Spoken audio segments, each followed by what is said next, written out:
Hi everyone. So there's a few things that I'd like to share with you.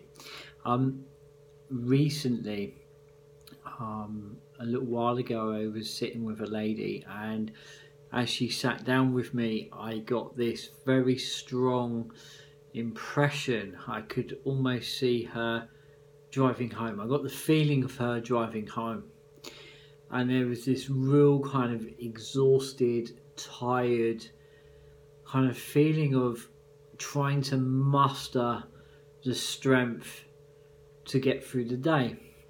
Now, Spirit have always said to me, the innate has always said to me that, all information's information. So why was she feeling that way? What was the driving force underneath that feeling of pure exhaustion? It was almost as if she was really, truly overwhelmed and almost running on empty. There was this real empty feeling with her.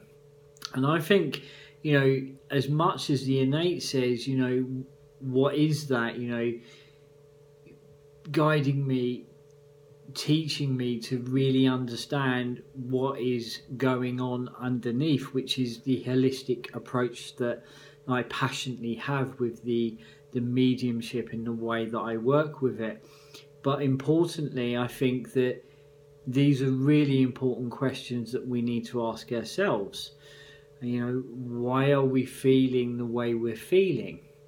And as I got a sense of this, so the lady sat down, I was beginning to kind of consult with her, and I got this strong impression of this overwhelming, exhausted, tired, running on empty feeling. And I saw her driving home. I got this sense of her driving home from work. And then I saw her kind of stop, pull over, hugely overwhelmed, and her just bursting into floods of tears.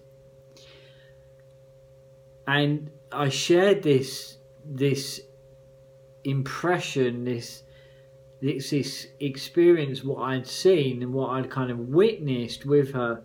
And in her words, she said to me, "You're absolutely right. This is the thing, Shane. All I could think about was my dad. I was driving home and it hit me like a ton of bricks, and all I could think about was my dad. That I miss him so much, and I really don't want him to be dead." And that was the rock bottom. That was the lowest point. And then it occurred to me that all her day-to-day stresses were actually connected to her loss, and they were really kind of interconnected to her grief. She was using every ounce of energy, which is this overwhelming feeling of exhaustion. She was using every ounce of energy to try and cope. I think that, we live in a time where we don't allow ourselves to heal. We don't allow ourselves to recover. If you fell down a flight of stairs and you broke both legs, you would have to take time to recover. You'd have to take time to heal. You would have to kind of go through rehabilitation, and there would be a journey. And I think that with loss, emotional pain, emotional trauma, we're hardwired to try and carry on, to foster fortitude and strength. And I think there's a time for fortitude, and I think there's an absolute time for strength. But I think we live in a time where we do not allow ourselves to stop, to heal, to grieve. She was using every ounce of energy to try and cope. And what she was doing was she was actually suppressing all her feelings of loss, all her feelings of sadness about her dad. And it really wasn't doing her any good. I think we live in a time where we just do not feel that we can stop, heal, grieve. I feel we live in a time where we don't feel that we are allowed to. And I think it's really, really important to, you know, to try to stop, to try and to be present with where we find ourselves. You know, it might sound a little bit odd what I'm about to say, but what I went on to tell her was I felt that perhaps what she needed to do was go and spend time with her dad. And what I meant by that was I was urging her to actively put aside some time for her dad, feeling it would nudge and support her to stop and to get in touch with her feelings. You know, I remember I encouraged her to grab a flask, gather some of her dad's things, photos of her dad, music tracks that he loved, and a large blanket. And I urged her to head outdoors to a large tree. I could see not far from where she lived, in my mind, I could see this kind of pathway, this trackway, really sleepy pathway and trackway. It almost felt like as if it was around the corner from her home. And it was. She knew exactly where this tree was. She had walked there many a time. And she went on to call this tree Dad's Tree. And it's become a place for her to spend time with her dad. You know, it's there. She took some time to be with that and to be with her dad, so to speak. And in doing so, she let the memories come. And she also, you know, allowed those kind of emotions to kind of move through her, those tears to flow.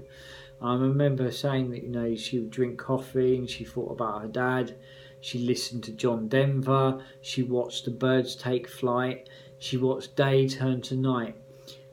She looked at a special book of memories that she had gathered that I had kind of encouraged her to kind of do. And she looked through those memories. And she come to this really beautiful conclusion. You know, she come to this amazing conclusion about the goodness of having such an awesome and special dad in her life. So what we got her to do, instead of kind of trying to fortitude and foster this attitude of strength and holding it all together and being ultra strong, which underneath she wasn't, so she's having to use so much more strength to kind of cope.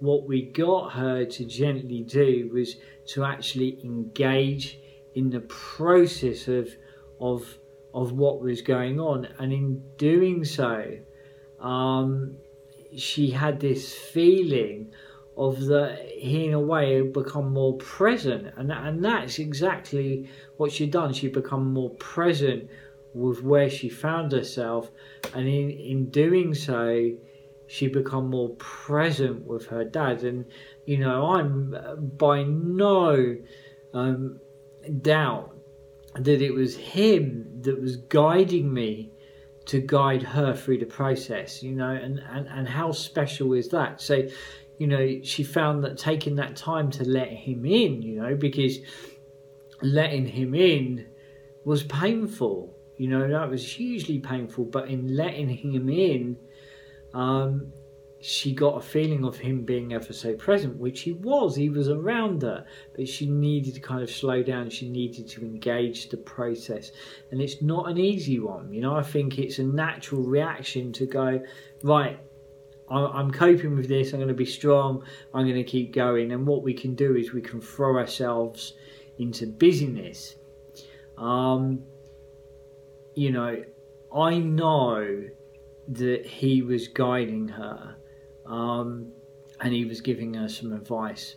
A little while after, she come and saw me, and this was his words: life is short, take a break, enjoy yourself, but most importantly, be gentle with yourself. You know, because she wasn't being gentle with herself, she's been ultra strong, she's trying to cope. You know, so enjoy yourself, You know, I want you to go on. I want you to continue to live. I want you to enjoy yourself. I do not want you to feel guilty about enjoying yourself. And most importantly, be gentle with yourself. And when you're ready, get up from this bloody tree and start living. And I think he was absolutely right. The key to grief is to be gentle, and importantly, give yourself time. I know I had it was two of my cousins that shared a profound conversation with me, and I've got it here actually. Really profound conversation with me about kind of loss and about grief. And my first cousin said, take time. So take time. Again, we've got that whole kind of emphasis on taking time, slowing down. Modern day life, it doesn't allow us to, as I was saying earlier, doesn't allow us to take the time to heal. So take time to grieve and mourn. And importantly, treasure every minute of your day and give your undivided attention to those that are precious to you. You know, how often do we kind of move through the day, and those that we share our lives with, we and them just kind of move through that sense of time. And how precious is that time, because once that time is spent, we never truly have that time back. And how often are we everywhere but nowhere? We're not really present with those people. And I think that if only, you know, when we kind of lose someone, one of the things that we say is, you know what, I'm going to do everything differently, and we do for a while, and sometimes we forget. It would be really important to remind ourselves not to forget, you know, because it really brings up to the forefront what's truly important again, you know. All those other things that we feel that we have to do become less important, and we reconnect with everything that's important. It's really hard not to forget, and I think it's really important that we try not to. So treasure every minute of your day and give your undivided attention to those that are precious to you. And above all, be still. Okay, emphasis on stillness again. Your loved one is at peace. They are with those that they have lost and miss so dearly. There's no more pain. It is gone. Take time to weep and gain strength from it. Be inspired to live as they have lived. Gone for a while, but never forgotten. It's absolutely beautiful. As my other cousin went on to say, death teaches us that the wheel of life continues to move, and as such we should all focus on precious times and doing with our lives what we feel we need to, but to let go of our grudges. Take a brief moment to think about, are we happy? If not, why not? And make positive changes in ourselves. Don't waste life, because whether you're taken by tragic accident or just old age, it eventually comes to us all. And there's some real profound wisdom and profound thoughts in there. And one of the things that I took from those conversations, all three of those conversations and the consultation, is the importance of connection, the importance of presence, the importance of stillness and the importance of being in the now as possible, as much as possible. And I think that, you know, that is never easy. You know, life moves so quickly, and the most oddest things just happened on my computer.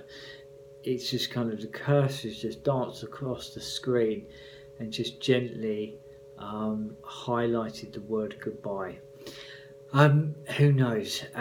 But you know, from my experience, the innate and our loved ones are never too far away. And as Spirit have often said, it's never a final goodbye.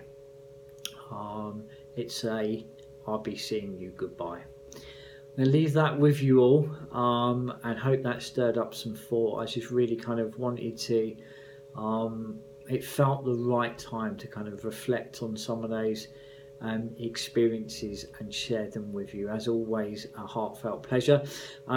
Those of you that are watching this on Facebook, you can find a whole wealth of resources and videos on my YouTube channel. If you jump over to YouTube and you search Shane Gadd. And those of you that are watching this on YouTube, you can find a whole wealth of daily content, live videos, live events, and so much more at Spirit Meets Adventure. Links are within this video. Thanks again, guys. Hope that's given you something to think about. See you all very soon.